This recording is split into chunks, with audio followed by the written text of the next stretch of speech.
Hello, everyone, and welcome back to eBoogie Studios. Let's imagine ourselves back in 1956.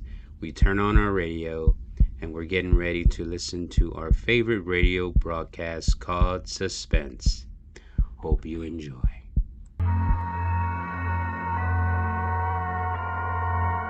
And now, tonight's presentation of radio's outstanding theater of thrills, Suspense.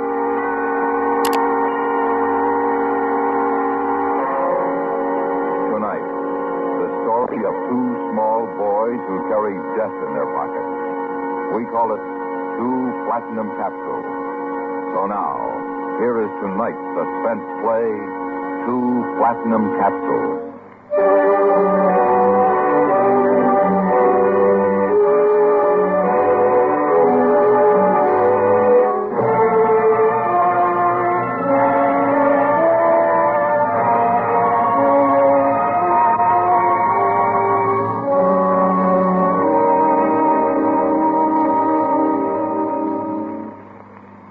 The story you are about to hear is based on fact.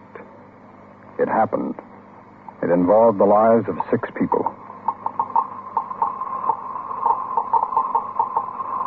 That sound is being made by a Geiger counter, a device for detecting radioactivity. It plays an important part in the following events.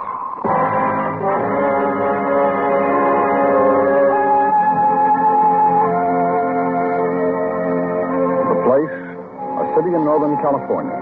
Population, 41,300. For Johnny Murphy, age 11, the day started like any other day. The time, 8:36 a.m. Apple core. Baltimore. Who's your friend?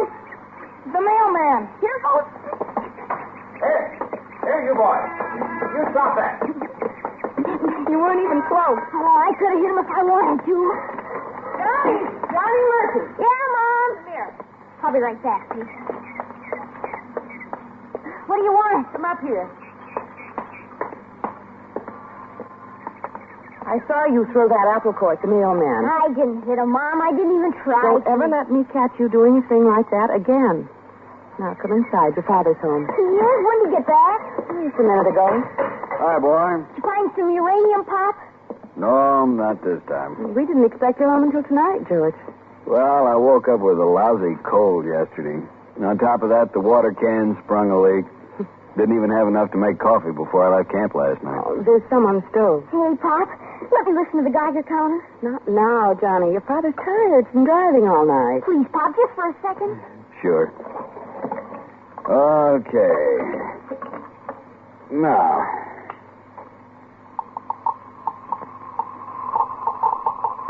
Holy gee. Is that how it sounds when it's near uranium?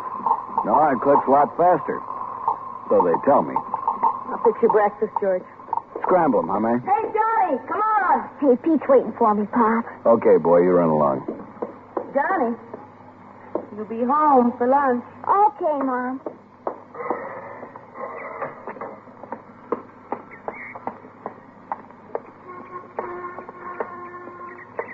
Where are we going? I don't know. Where you want to go? I don't know. Hey, how about to my house? Nah, nothing to do over there. Well, what do you want to do? I don't know. Something. Hey, I listened to my Pop's Geiger counter. Yeah? What'd you hear? Uranium? Oh, come on. Where are we going? I don't know. Why don't we go down to that new dump? Where? The new dump the city opened. They're filling in that old gravel pit over near Afton High. What do we do down there? I don't know. Look around. See if we can find something, maybe. Okay. But I gotta be home for lunch.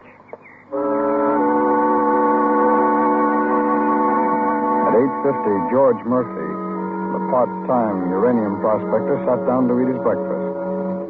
5 miles away, Miss Helen Webster, a registered nurse employed at the Middle Branch Hospital, entered the staff cafeteria. A few moments later, the administrator, Dr. Carl Hutter, stopped at her table.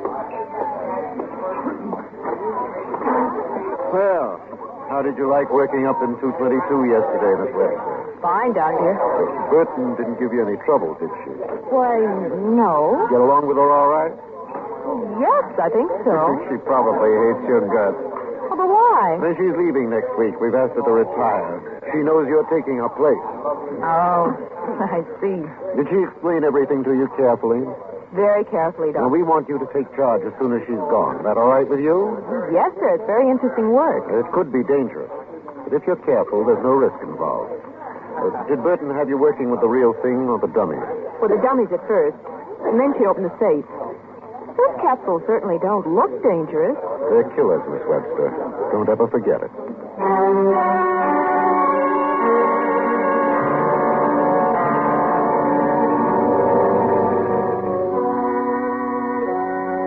Every large hospital has a room 222. Painted in bold letters across the lead-lined door are the words, Danger, Radioactive. When not occupied, the room is padlocked. At 9:14, Miss Elsie Burton, registered nurse, inserted a key in the padlock and entered the room. She opened the heavy safe and, using a pair of forceps, lifted a small metal box from it. She quickly placed the box on a table. Then, stepping behind a lead shield designed to protect her body from the contents of the box, she opened it. Inside the box were several platinum capsules, and each capsule was filled with radium. It was 9:27 when she picked up the phone to report 2 of the platinum capsules missing.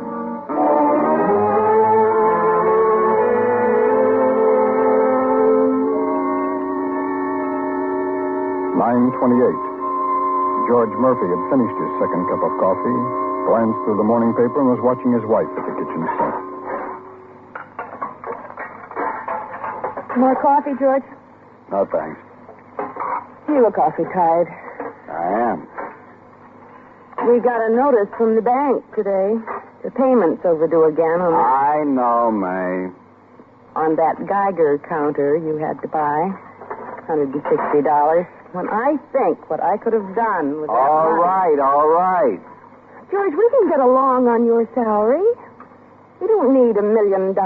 We can get along just fine on what you make at the gas station. If you'd only work instead of taking 3 days a week away, traipsing off goodness knows where. Let's talk about it some other time, huh? I'm going in and lie down. You close the bedroom door. I want the radio on while I do the ironing.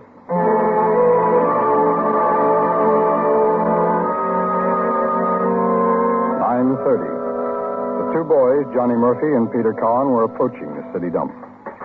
Hey, Peter, wait up. Come on, we're almost there. Look. See it? Huh? Doesn't look like nothing but a big hole in the ground. That's where they took all the gravel from. They're dumping all kinds of stuff in that old pit now. Hey, who's that? Where? Over by the shack. Oh, I don't know. Maybe he's a watchman. You crazy? What do they have a watchman at a dump for? Who'd steal junk? Morning, boys. You gonna answer him? Are you the watchman? That's right. You boys out exploring? Well, kinda. If it's all right. Oh, it's all right, providing you look out for the trucks. Yes, sir. We'll be careful. By 10:15, Dr. Hutter with Miss Burton and Miss Webster had made a preliminary search for the missing radium. It was not in room 222. A further check revealed that only one patient in the hospital was receiving radium therapy.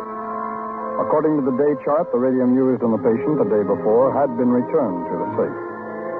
Nevertheless, the patient was examined, and the immediate area surrounding her bed carefully searched. The radium was not found. At 10:35, Dr. Hutter and the 2 nurses re-entered room 222.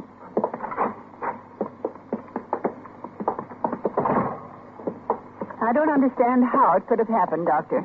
Could someone have taken it during the night? No, even if they had a key to fit the padlock, Miss Burton is the only person in the hospital who has the combination to the safe.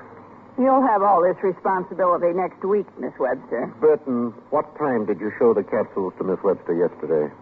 Just before lunch, Doctor. Did you count the capsules before returning them to the safe? Well, they weren't away from this table. I didn't think it was necessary to count them. Well, we've done all we can. I'll notify the insurance company. Let them send a radium hound up from San Francisco. A radium hound? Yes, a man who specializes in finding lost radium by using a scintillator or a Geiger counter. He'll go through the hospital carefully, and the counter will locate the radium. Doctor, before you go, may I speak to you alone? Certainly. I'll be in the hall, Doctor.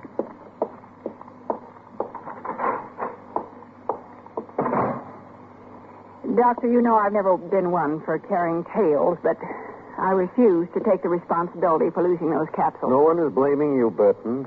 Accidents happen. This was no accident. Go on.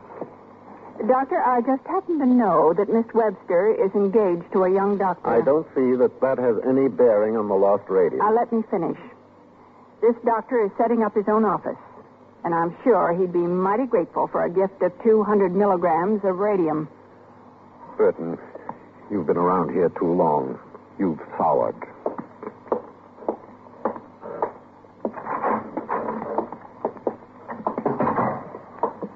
Doctor, I just remembered something. Yes, Miss Webster? Well, the other night, Leonard, Dr. Perry, told me that one of his patients goes away every weekend to hunt uranium.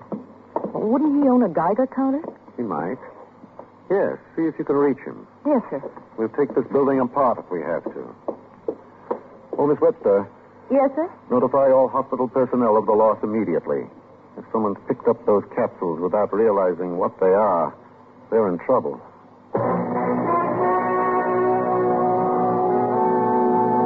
May Murphy had just tuned in the 11 a.m. news broadcast when the phone rang. Recognizing the urgency in Miss Webster's voice, she promised to wake her husband immediately. George, you've got to wake up. George. George, they want you down at the hospital. What's the matter, Johnny? Something happened to Johnny? No, not Johnny. They've lost some radium at Middle Branch Hospital. The nurse that called thought you might be able to find it. Hand me a cigarette, will you? Okay. You got any hot coffee out there? I'll heat it. Here. Thanks. Do you think you could find it, George? I don't know. Maybe, if it's still in the hospital. What does radium look like? You ever see any of it? I wouldn't know radium if I tripped over it.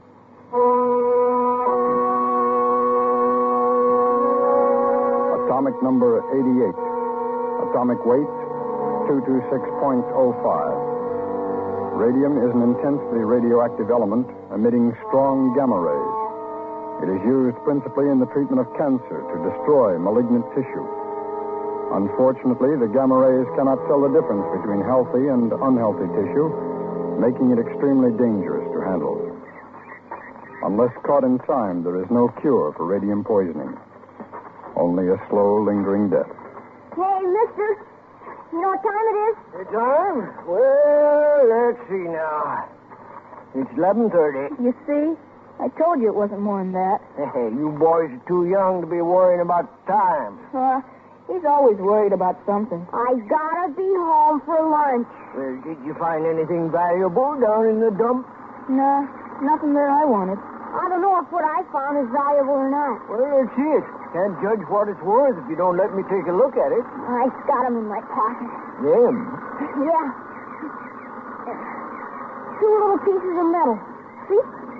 Oh, yeah. Mighty nice. Looks like they might have been used for counterweights of some sort. Excuse me, boys. Gotta tell that fellow where to unload. We'll see you, mister. You be careful crossing the street, you boys. Don't want to get hurt.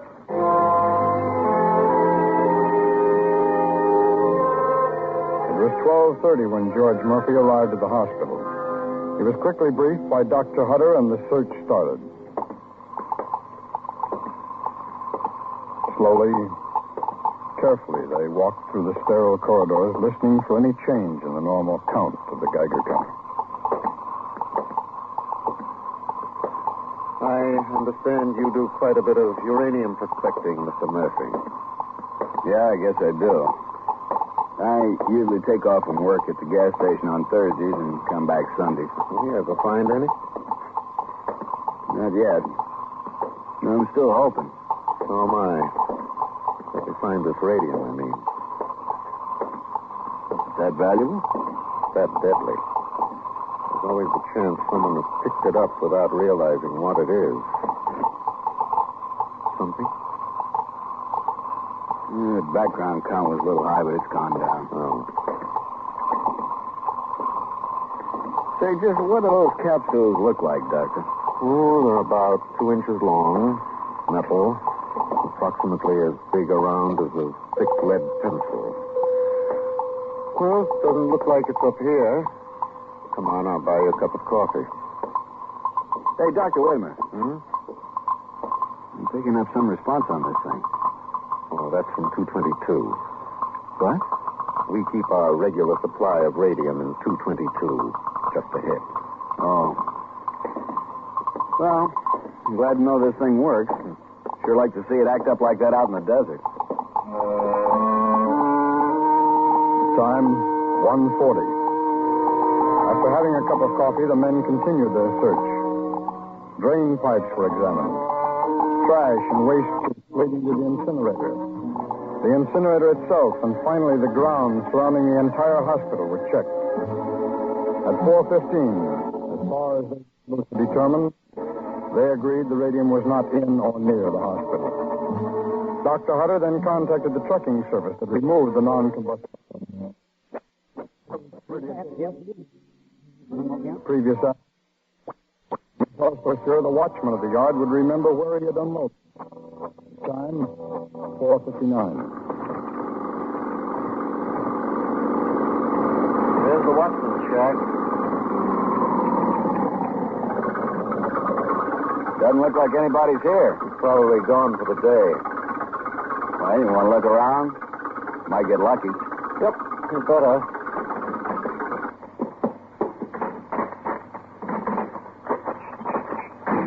Funny. What's that? Oh, when I'm shaving in the morning, I can usually see myself later in the day. At the gas station working, you know what I mean? I think so. I sure didn't see myself down here looking for a needle in a haystack.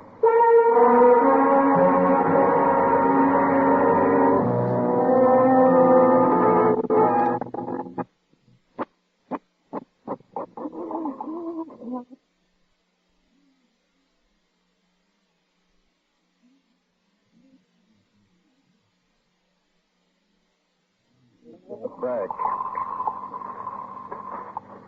I hate saying this, but I'm beginning to think Burton might be right. Burton? She's the nurse in charge of 222. She believes the radium was stolen. Could be. I'd sure give $10 to know where it is. I'd give a lot more just to know those capsules aren't poisoning someone. Howdy. Help you fellas? Oh, are you the watchman? That's right. We were looking for you about an hour ago. I quit at 5, went to eat. Oh, I live out here. What do you want to see me about? Do you remember a consolidated truck here yesterday afternoon? Yes, I do. I had him dump out in Area 4. Where's that? Right where you fellas were standing when I first spotted you. Oh, well, thanks. Hey, wait a minute. You still ain't said what you wanted to see me about. Do you know what radium looks like? No, can't say I do. A couple of capsules containing radium were lost from the hospital. We thought they might have been carried out here. Well, how would I know him if I did see him? They're about 2 inches long, little capsules of metal. Oh, mm-hmm. Where to now?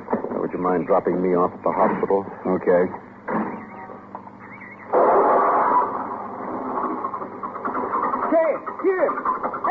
Say, hold on a minute. Yes? 2 boys down here this morning. Should be something like that. 2 boys? Yes, sir. I remember what they found. Looked like little counterweights. Well, do you know the boys, either one of them? No, never saw them before in my life. Did they mention their names? Can you describe them? No names, but I reckon I could give you an idea what they look like. Get in. What for? They're taking you down to the police station. We've got to find those boys fast.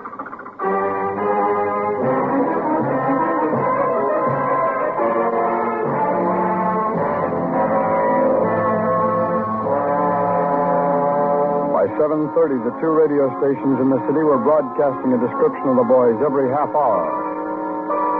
An all-points bulletin had been relayed to the police substations and all patrol cars. The morning newspaper was setting up the story on the front page. There was nothing to do now but wait. Hey, Mom. Yes, Johnny? Take a look at my leg, huh? Your leg? What's the matter with it? I don't know. It sort of burns. You probably skinned it. Let's see. Well, there's nothing there. Just a little red is all. Feels like it's burned. Oh, there's your father. Now, you go get ready for bed. Okay. Hi, boy. Hi, Pa. George, I've kept your dinner warm. It's in the oven. I didn't get a chance to call you. I know. I heard all about it on the news. That poor kid. Now, you sit down. What'd you fix? Lamb chop. Now, heated up some of those frozen biscuits. Is that boy going to die from the radium? I don't know. Dr. Hutter said something about the rays burning deeper and deeper as time went on. Oh. Something to do with the square root, and I don't know. Hand me the butter, will you? The description they gave on the radio, that boy must be about Johnny's age. Yeah. Johnny, I told you to get ready for bed. Oh, golly, Mom, I haven't hardly seen Pop in 3 days. That's right. Well, boy, what have you been doing? What? Nothing. Just taking it easy. Taking it easy. You just wait, boy. You just wait a few years. Hey, can I put your Geiger counter away for you? Now, look, how many times do I have to tell you that it isn't a toy? It costs a lot of money. That's the truth. Can I listen to it, Pop, please? Johnny, leave your father alone. He's dead tired. Go on, get ready for bed. Oh, Mom. Mind your mother, boy. Yes, sir. All right.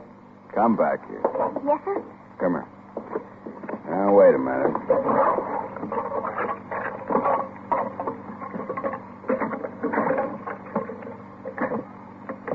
What's wrong with it? Oh, the switch is stuck. Okay, now. What the devil? Pop, is it broken? Wait a minute.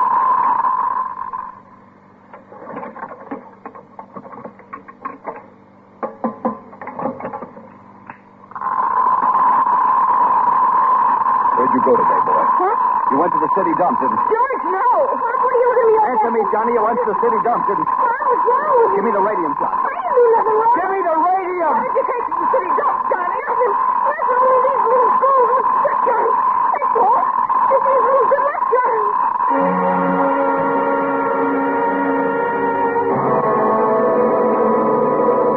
The search was over. Fortunately, because of Johnny's normal activity, the radium capsules had bounced around in his pocket. The burns covered a wide area, but the rays had not penetrated as deeply as they could have done.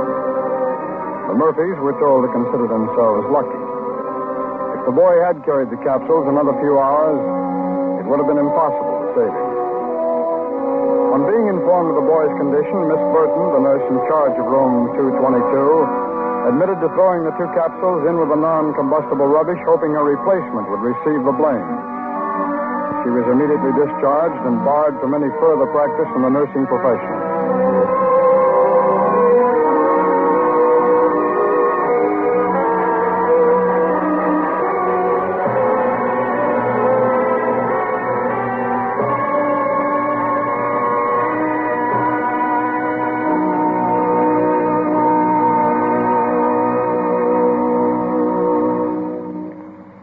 Suspense, in which we brought you tonight's presentation of 2 platinum capsules. Be sure to listen next week when we again bring you radio's outstanding theater of thrills, Suspense.